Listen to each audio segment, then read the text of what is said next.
नमस्कार दोस्तों, मैं मनोज शुक्ला स्वागत करता हूं आप सभी का। और आपको मैं बता दूं कि ईस्टर्न कोल फील्ड्स लिमिटेड में वैकेंसीज़ जो खुली हुई हैं वो 313 के आसपास हैं और ये वैकेंसीज़ हैं माइनिंग सिरदार की। तो ये उसी का पीडीएफ है जो आप देख रहे हैं। ईस्टर्न कोल फील्ड लिमिटेड जो है ये कोल इंडिया लिमिटेड का एक अंग है, एक शाखा, एक सब्सिडियरी है ना। और बस जो जिस विंग में ये पोस्ट खुली हुई है वो वेस्ट बंगाल और झारखंड स्टेट से जुड़ा हुआ है और इन्होंने ही एप्लीकेशन इनवाइट किए हैं माइनिंग सरदार के। तो यहाँ पर आप देख सकते हो कि माइनिंग सरदार T&C ग्रुप सी पर ये भर्ती है और इतना पर मंथ जो है सैलरी होगी। सैलरी के लोग पूछते हैं 31,000 पर मंथ के आसपास की सैलरी, और इनके अलावा भी कई सारी चीज़ें जो सुविधाएं होती हैं वो तो मिलती ही मिलती हैं। ठीक है, जिसमें जनरल की पोस्ट आप देख सकते हो 127 है, वहीं इकोनॉमिक वीकर सेक्शन 30 है। इकोनॉमिक वीकर सेक्शन जनरल वाले ही होते हैं। बस जनरल का ऐसा परिवार जिसकी सालाना आय 8 लाख रुपए से कम की होती है उन्हें इकोनॉमिक वीकर सेक्शन में डाला जाता है। ठीक है, और इसके लिए 30 पोस्ट है। ओबीसी में आप देखोगे NCL लिखा हुआ है क्योंकि ओबीसी कैटेगरी दो हिस्सों में बटी हुई है। एक होती है आपकी क्रीमी लेयर और एक होती है आपकी नॉन क्रीमी लेयर। ठीक है, क्रीमी लेयर और नॉन क्रीमी लेयर दोस्तों बिल्कुल वही है, ऐसा ओबीसी का परिवार जिसकी सालाना आय 8 लाख रुपए से कम है, ना इनके पास 1000 स्क्वायर फीट में कोई भी ज़मीन है कहीं पर भी, चाहे वो एग्रीकल्चर वाले मामले में हो, चाहे वो क्या कहते हैं शहर में, अर्बन में, रूरल में, कहीं पर भी 1000 स्क्वायर फीट नहीं होना चाहिए। और ऐसे बहुत सारी चीज़ें होती है, इस बात का सर्टिफिकेट उन्हें दिखाना पड़ता है। भाई आरक्षण जो ओबीसी का होता है वो कभी भी क्रीमी लेयर के लिए नहीं होता, वो हमेशा नॉन क्रीमी लेयर के लिए होता है, इसका ध्यान रखना है।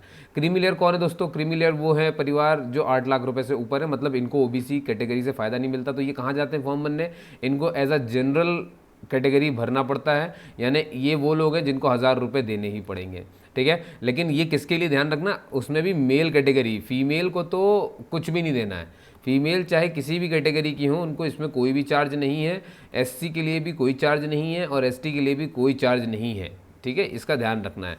बाकी इकोनॉमिक वीकर सेक्शन, OBC और जनरल, इनमें कौन सिर्फ ये आदमी फंसता है, भाई आदमी को ही देने इसमें 1000 रुपये। ठीक है, अब SC की मैं बात कर दूं आपसे तो इनके लिए 46 है, ST की मैं बात करूं तो 23 है, टोटल हो गई 309। लेकिन जो बैकलॉग वैकेंसीज़ हैं उनको भी काउंट किया गया तो ये 4 हो गई हैं। ठीक है, और भी हैं तो उसके हिसाब से होगी टोटल 313। अब इसमें मैं फिजिकली हैंडीकैप के लिए बात करूँ तो कोई पोस्ट नहीं रखी गई है। ठीक है, ये इसमें साथ साथ मैं आपको पहले बता दूं कि कोई पोस्ट उनके लिए नहीं रखी गई है।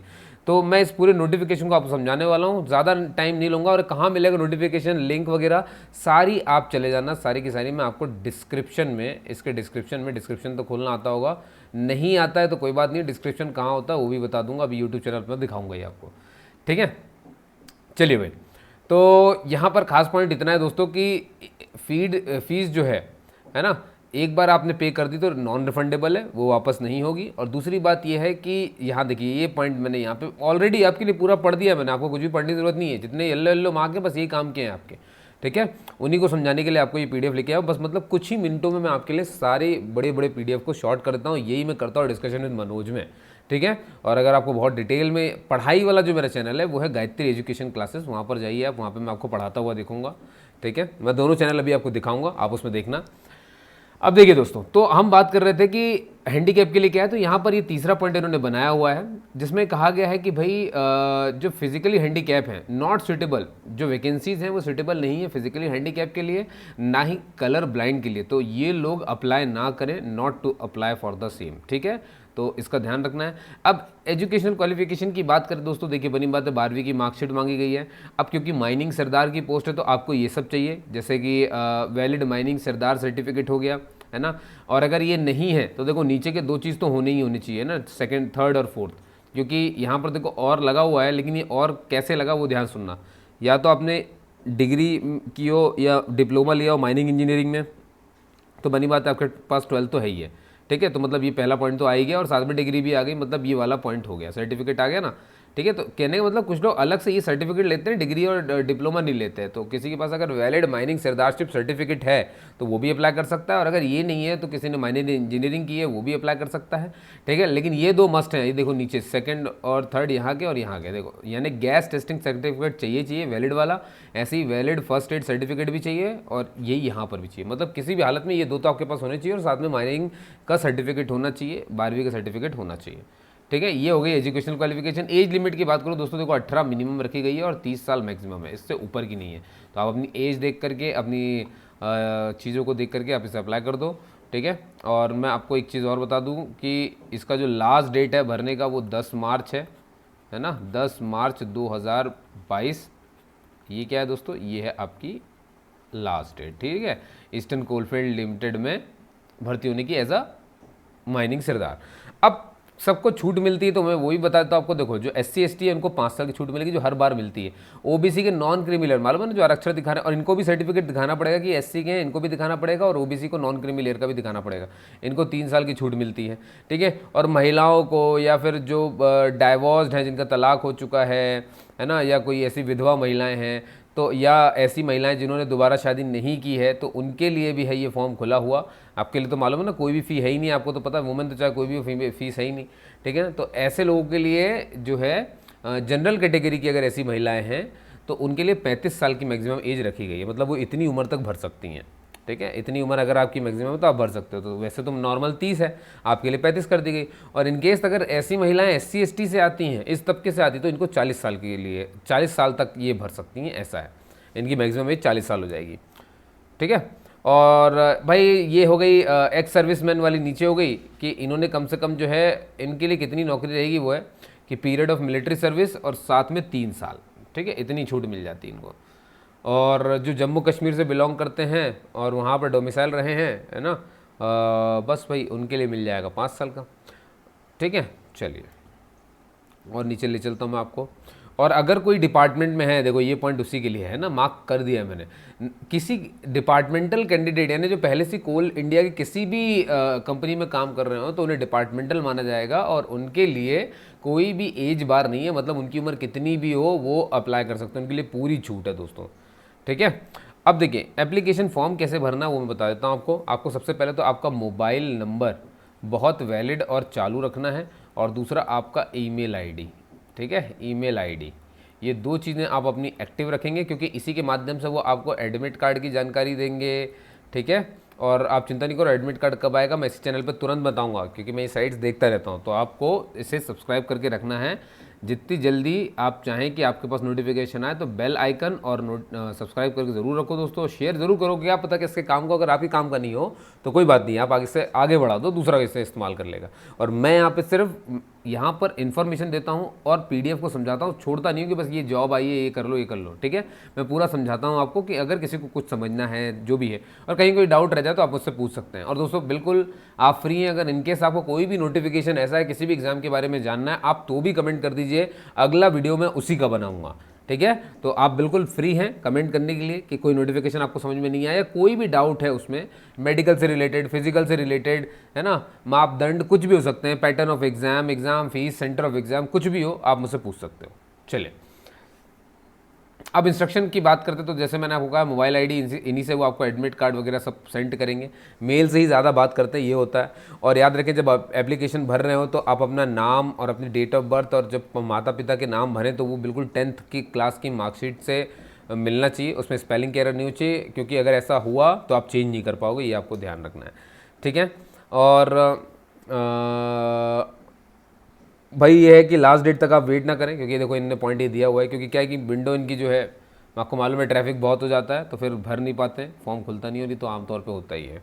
ठीक है, अब सीक्वेंस कैसा है इसको भरने का, उससे पहले इन्होंने ये बता दिया है कि भाई इस साइट पे जाना है, जो साइट मैं आपको डिस्क्रिप्शन में दे दूंगा, मैंने आपको कहा वहाँ पे जाके अप्लाई करोगे ना आप, तो बस आपको ये सब पहले चाहिए होगा, यानी कि ईमेल आईडी में मोबाइल नंबर, भाई फ़ोटो स्कैन करके रखी हो, 10th की मार्कशीट हो, अगर आप OBC से आते हो, आरक्षण का फ़ायदा ले रहे हो तो NCL का सर्टिफिकेट लाना पड़ेगा, SC ST को SC ST का लाना पड़ेगा, इनकम सर्टिफिकेट का दिखाना पड़ेगा EWS वालों को। ठीक है, समझ रहे हो आप मेरी बात? तो इस तरह से सबको लाना पड़ेगा। एक्स सर्विसमैन को अपना खुद का दिखाना पड़ेगा, है ना। और ये याद रखें कि जो भी आप कॉपी रखेंगे, है ना, वो सारी कॉपी आपकी JPG फॉर्मेट में होना चाहिए, इसका आपको ध्यान रखना है।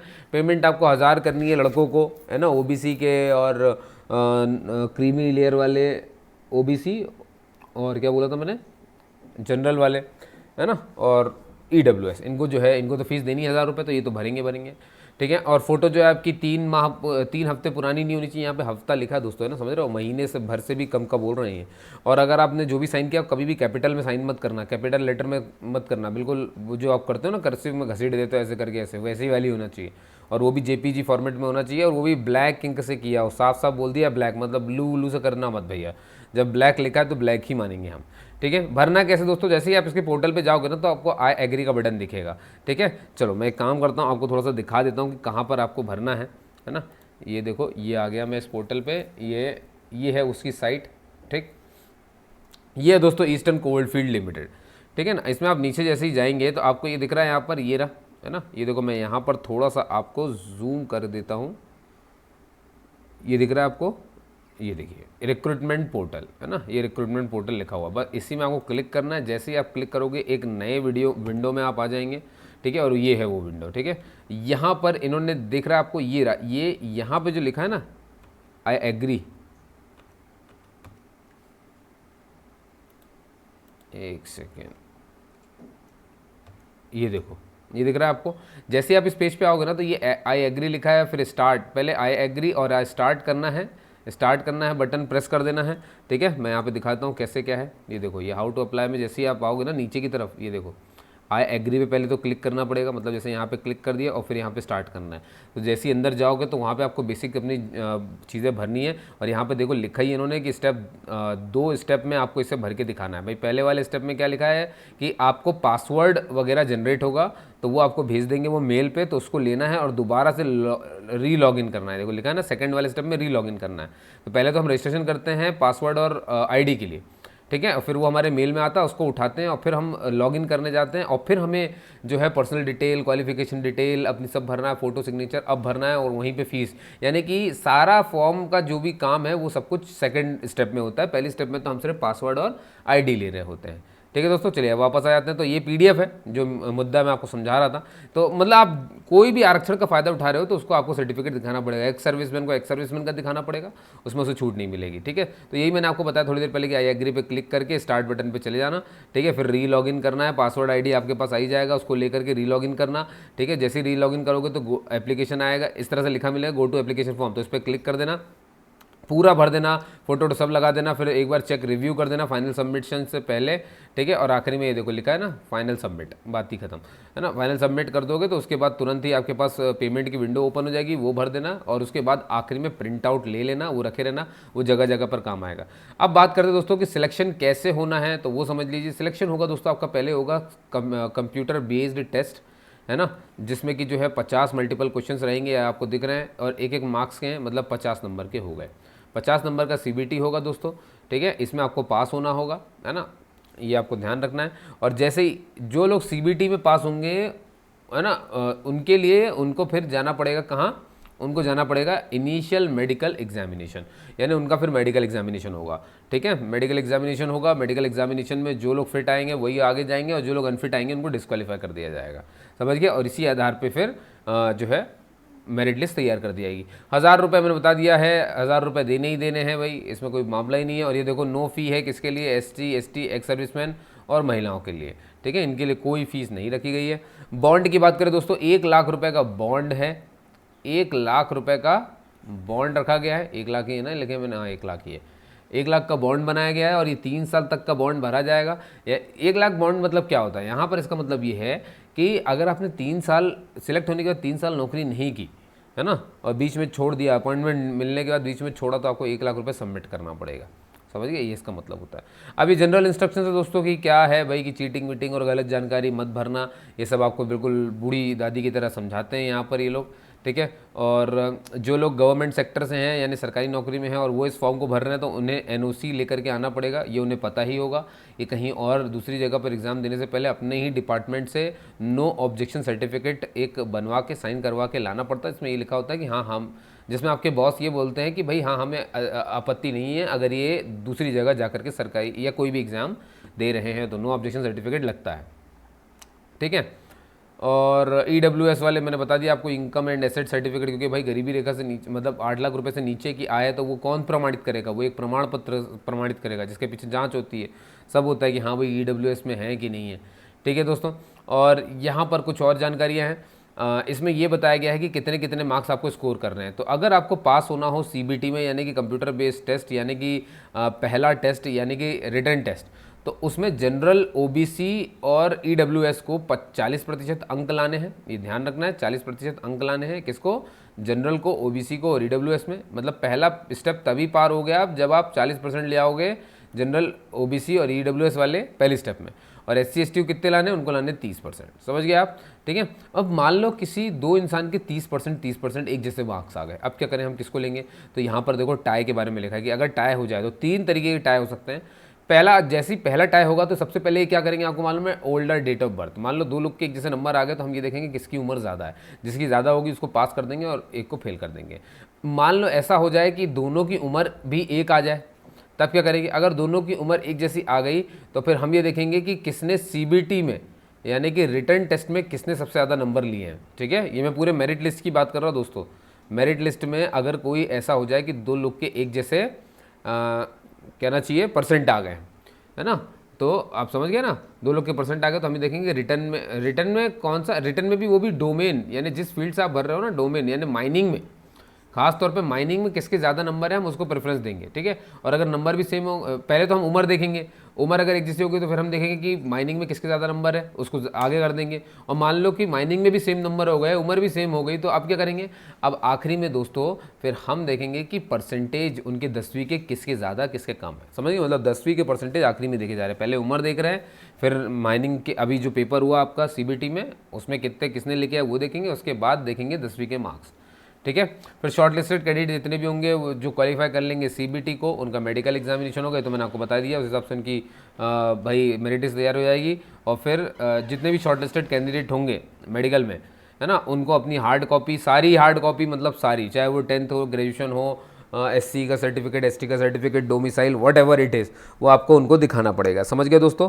और याद रखेंगे कि 1 महीना सिलेक्शन होने के बाद सिर्फ 1 माह के लिए ही वो जो अपॉइंटमेंट लेटर का ऑफ़र आता है ना, जो ऑफ़र आपको दिया जाएगा ज्वाइनिंग का, मतलब समझ लो कि 1 महीना रहता है किसी को भी ज्वाइन करने का, है ना। जब से ऑफ़र लेटर लागू हो जाता है कि भाई आप सिलेक्ट हो गए, अब आप आके ज्वाइन कर लीजिए, तो आपको ज्वाइनिंग के लिए 1 महीना दिया जा रहा है। मतलब 1 महीने के भीतर भीतर ज्वाइन कर लेना, अगर 1 महीने के बाद आए तो फिर आपकी पोस्ट खत्म हो जाएगी। समझ गया हो गया। एग्जाम सेंटर दोस्तों ये सामने लिखे हैं, कोलकाता, रांची, मुंबई, हैदराबाद, दिल्ली, भुवनेश्वर, बिलासपुर। ठीक है, और ये जो है चेंज भी हो सकते हैं, ये इनके ऊपर रहता है, ये सब इसमें लिखा रहता है। ठीक है, सिलेबस वगैरह के लिए आप साइट्स पर एक बार देख सकते हो। ठीक है दोस्तों, तो इतनी सी जानकारी थी जो आपको मुझे देनी थी। उम्मीद करता हूँ आपको ये चीज़ समझ में आई होगी और अच्छी भी लगी होगी। जैसा भी हो दोस्तों, जैसा कि मैंने आपको बताया कि मैं आपको यहाँ पर आकर के नोटिफिकेशन की जानकारी देता रहता हूँ। जैसे कि मैंने अपेक्स बैंक के बारे में अभी बना के रखा हुआ है ना, ट्रॉपिकल फॉरेस्ट रिसर्च इंस्टीट्यूट में पोस्ट खुली थी, उसका बना के रखा हुआ है। एसबीआई में मैनेजर की ज़रूरत थी, आरबीआई के मैनेजर की ज़रूरत थी, सारी अच्छी अच्छी चीज़ें मैंने यहाँ पे बता के रखी हैं, है ना। तो परेशान मत होइए, सारे गवर्नमेंट की जॉब की नोटिफिकेशन, और सिर्फ नोटिफिकेशन नहीं समझाता दोस्तों, मैं आपको ये भी बता देता हूँ, सबसे पहले बता देता हूँ पूरे में एडमिट कार्ड कब आएगा, रिजल्ट कब आ गया, मतलब उनकी साइट पे जब जैसे मैसेज आएगा ना, मैं तुरंत आपको वहाँ पे फॉरवर्ड कर दूंगा उसको कि ये चीज़ आ चुकी है। तो अब आपको तुरंत कैसे मिलेगा? तो आपको उसके लिए मेरा बेल आइकन प्रेस करके रखना है, सब्सक्राइब करके रखना है, ताकि मैं जो वीडियो बनाऊँ वो आपके पास तुरंत के तुरंत पहुँच जाए। और दोस्तों शेयर करिएगा, ठीक है। और चलिए बस इतना ही आपसे मुझे कहना था, और बाकी जो है मैं सारी चीज़ डिस्क्रिप्शन में दे रहा हूँ, तो डिस्क्रिप्शन में जाकर के आप एक बार चेक कर लेंगे, है ना। और बस दोस्तों आपने मुझे सुना उसके लिए बहुत बहुत धन्यवाद। जय हिंद, जय भारत, सुरक्षित रहिए, मस्त रहिए।